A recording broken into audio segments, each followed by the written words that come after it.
you say a word about what it took to get this film made? I left school when I was 13, and it became incredibly apparent when I started to write films. I just actually didn't know how to write, because I just lost those sort of spelling skills, let alone typing or anything like that there. So when I make a film, I actually think about a film for about a year, and then I'll only sit down over a week or two and actually write it and just do 10 pages a day. So I have absolute characters, beginning, middle and end, protagonist, antagonist, everything set up in the back of my head. So it's so quick and painless to actually scribble it out with a pen and a piece of paper.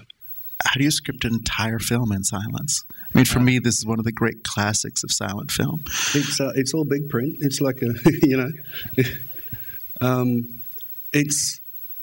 it's the embellishment of thought, and I'd write more about the distance between them and the magnetism, and use those kind of ideas and feelings. When I was 13 and I fell in love for the first time, I could not talk to the girl who I was, had all these chemicals and electricity buzzing around inside of me. I was just mortifiedly petrified of her, and I would throw rocks at her to get her attention, but I could not walk up and have this gorgeous monologue.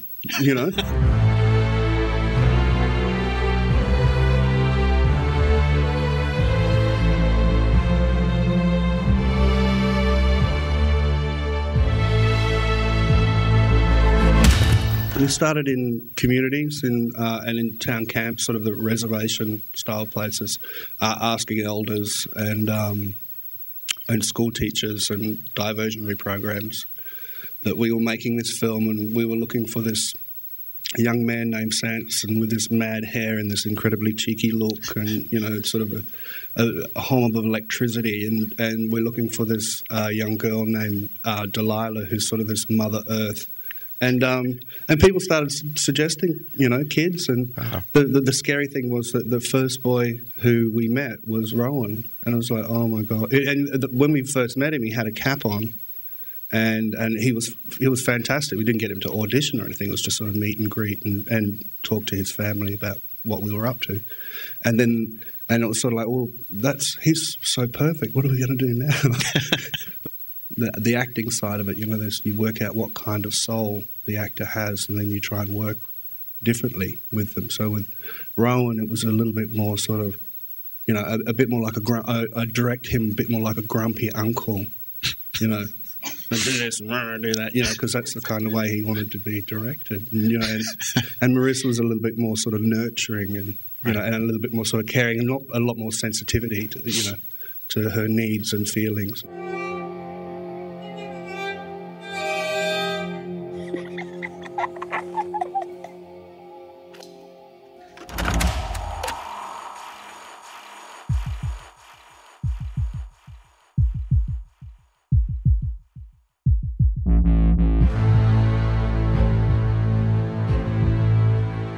My idea is when the sun rose for the first time, my grandmother and grandfather, times 1,000, watched it, and we come from an oral history.